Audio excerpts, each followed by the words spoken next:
Hablaremos hoy... ¿Se puede fumar acá? No.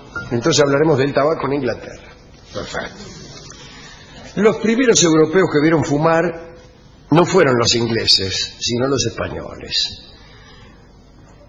Pero hoy hablaremos de los ingleses. Hay una leyenda escolar parecida a la de Cambronne que contaba que Sir Walter Raleigh llevó el tabaco a Inglaterra y cuando un sirviente lo vio fumar le tiró un baldazo de agua porque pensó que se estaba quemando.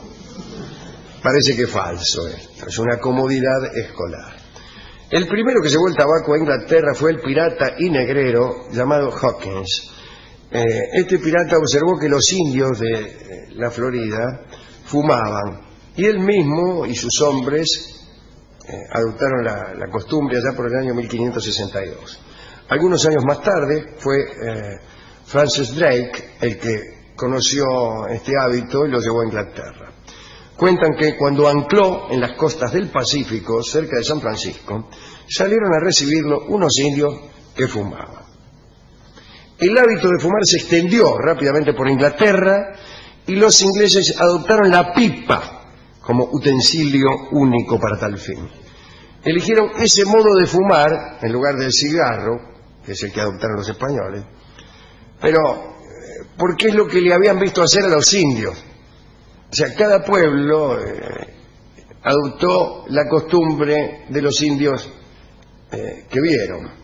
Los que vieron los españoles fueron indios que fumaban, armaban cigarros, ¿no? Con hojas, claro, unas cuantas hojas del mismo tamaño. Los que vieron los ingleses fumaban en pipa. Por cierto, las primeras pipas que usaban los ingleses eran muy pequeñas, de barro cocido. Solían, no eran privadas, en general eran pipas de fumadero.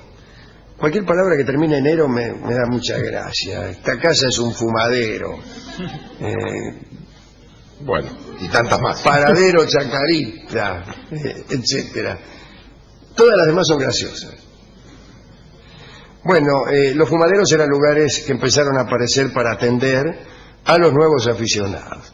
Como los marinos ingleses habían adquirido la costumbre de consumir tabaco de una fuente étnica distinta a la de los españoles, practicaban también distintos rituales.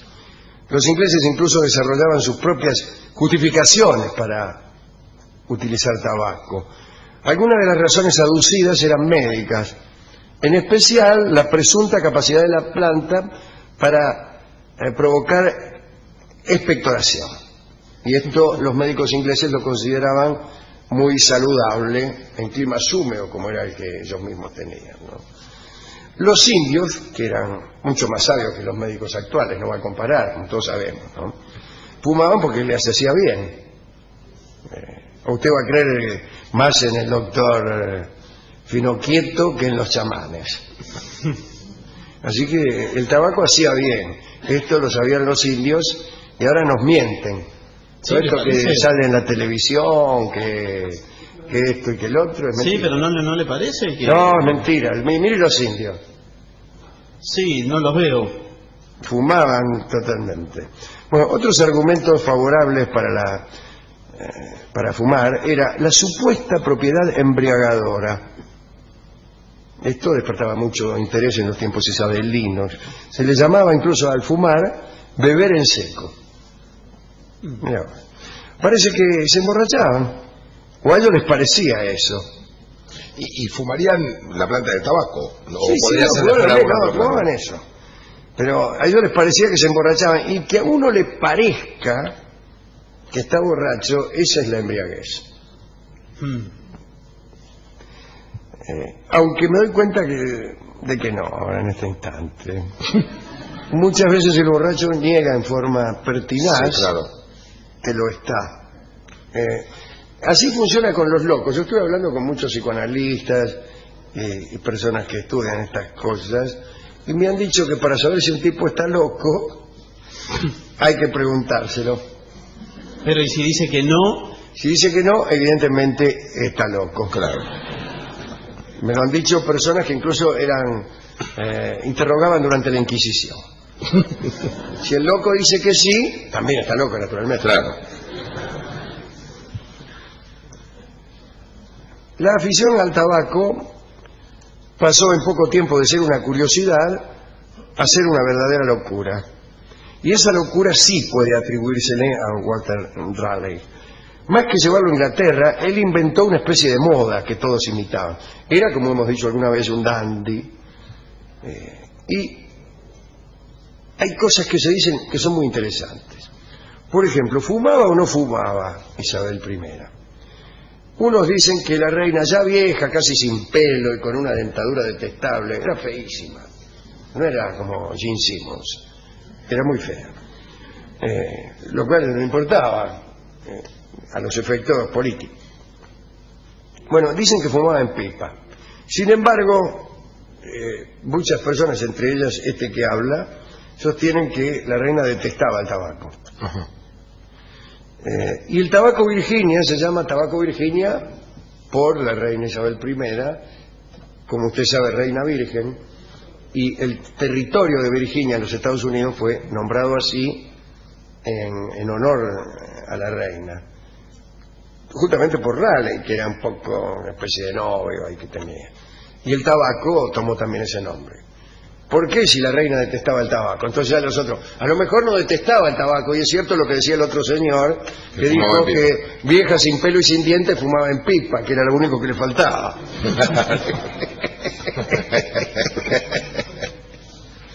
Bueno, ambas cosas deben ser verdaderas, que detestaba el tabaco y que fumaba en pipa. Claro. Como puede haber pescadores que detestan la pesca, pero ahí están, fumando en pipa.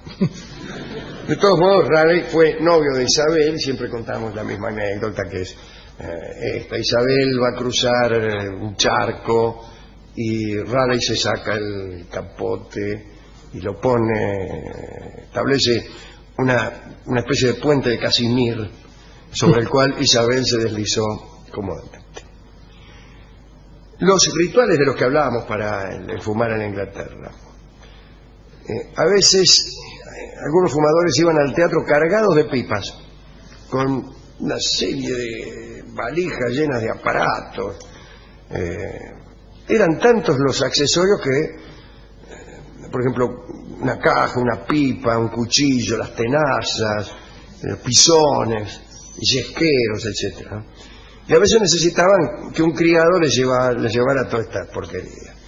El hecho de sacar humo por la boca no les parecía suficiente y lo embellecieron a través de una serie de gestos y mímicas hasta convertirlo, en esto Raleigh fue el ejemplo, en un juego de salón. Por ejemplo, algo que no era admisible era hacer ruido de soplido cuando uno largaba el humo. Esto era propio de un grasa. Se esperaba que los fumadores realizaran también una serie de trucos mundanos, ¿no? Incluidas contorsiones faciales, para expeler el humo en nubes de cuidada forma. Ajá. Disculpen ustedes, lo que se llaman las volutas. Claro. Sin ánimo de ofender a nadie. Dice el cronista, no sé qué cronista, el cronista fantasma, que era uno que daba datos en las carreras de Palermo. Dice el cronista que Christopher Marlowe y Ben Jonson eran excelentes formadores de maravillas de humo. Se juntaba gente para verlo fumar. Las pipas se encendían con una brasa que pasaba de fumador a fumador clavada en la punta de una farinera o de una espada. Solo había un obstáculo en la atracción que sentían los ingleses por el tabaco, y era el precio. Todavía no había plantaciones en América y la producción llegaba exclusivamente del comercio con otras potencias, o del saqueo también, o del contrabando. Se fumaba en pipas llamadas de elfo o de hada, a causa de su tamaño diminuto, y casi todos los hombres influyentes tenían algún contrabandista amigo que les traía tabaco. Pero había falsificaciones.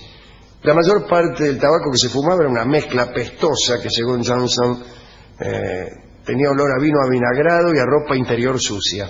Ah, delicia. Qué rico. Este tema de la adulteración de tabaco fue aprovechado por los puritanos, para quienes el cuerpo humano era el templo de Dios y no podía ser mancillado. Así que en 1602 se publicó el primer folleto inglés contra el tabaco. Decía: márchate de aquí, ídolo pagano, planta oscura. No te acerques a nuestras costas para alimentar a los caballeros de pocas luces con tu olor que ha sido enviado por el diablo, etc. Esta persecución contra el tabaco se intensificó cuando murió Isabel y pasó a gobernar Jacobo, que era, más que nada, era perseguidor de brujas, Jacobo, pero incluso él había publicó un tratado de demonología donde hablaba de adoradores de Satán, cómo conjurar demonios, etc. Y acostumbraba a presenciar las torturas que se hacían a los que se reputaban brujos, tomaba notas de las confesiones, etc. Y Jacobo aborrecía el tabaco porque establecía algún paralelismo entre su consumo y la brujería. En verdad, las brujas usaban unas mezclas de beladona y belenio, unas plantas de la misma familia que el tabaco. De hecho, el tabaco recibió por mucho tiempo el nombre de belenio del Perú. Ahora bien, en cuanto fue coronado rey de Inglaterra, Jacobo emitió un documento en el que los fumadores recibían la misma pena que los adoradores de Satán. Atención, listo. Pero el documento fue ridiculizado. Cuando se dio cuenta de que su plan no daría resultado, recurrió a la única arma que tenía contra el tabaco: los impuestos. En el mismo año de la publicación del documento, Jacobo aumentó un 4000% los aranceles al tabaco, así que muchos ingleses debieron abandonar el vicio. Otros huyeron hacia América, nada más que para fumar barato. Y allí comenzó a formarse la región de Virginia como centro de producción notable, lo cual viene a fantasmar la idea de que el tabaco Virginia se relacionaba con Isabel. Virginia se relaciona con Isabel. Pero no es ninguna paradoja que Isabel detestara el tabaco Virginia. No se llamaba tabaco Virginia en aquel entonces. No, claro. Solo se llamaba Virginia la región donde posteriormente se plantó el tabaco. Ajá. Y más que con ella tendría que ver con Jacobo también, ¿no? Porque este éxodo de fumadores hacia Virginia. Exactamente. Se fueron a Virginia a plantar tabaco para darle bronca a Jacobo. Entre los fumadores y comerciantes de tabaco que perdieron el favor del rey en tiempos de Jacobo estaba, por supuesto, nuestro amigo Walter Raleigh, que fue decapitado en 1618, no por fumar, naturalmente, imagínense, no me imagino nada, pero de acuerdo con la crónica, sin embargo, su último acto en este mundo fue fumar una última pipa de tabaco. Le dijo: un momento, voy a fumar una pipa de tabaco y después, si el señor me quiere cortar el melón, lo hace. Cuentan que un día la reina Isabel le preguntó a Raleigh si era capaz de pesar el humo de su pipa. Es una conversación mundana. Sí, claro. ¿Cuánto pesa el humo de tu pipa? ¿Podés pesarlo? Y él dijo: sí. Y la reina dijo: ¿a qué no? ¿A qué sí? ¿A qué lo peso? Y unos días después Raleigh le dijo a Isabel que el humo de su pipa pesaba 3.5 gramos.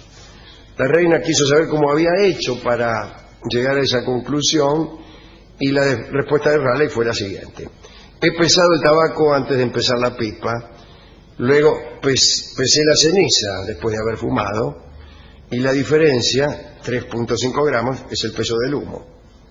La reina aceptó esa verdad. Extraordinario considerar esa diferencia entre algo que aún no ha sido quemado y sus cenizas como el peso del humo. Muchos físicos han tratado de pesar otras cosas todavía más difíciles de apreciar que el humo. Por ejemplo, ¿cómo pesar una neurosis? Muy sencillo. ¿Ah, sí? Se pesa primero a un neurótico, después se lo somete a un tratamiento psicoanalítico y una vez dado de alta se lo vuelve a pesar. Perfecto. Pesa La más. diferencia es el peso de la neurosis. Perfecto.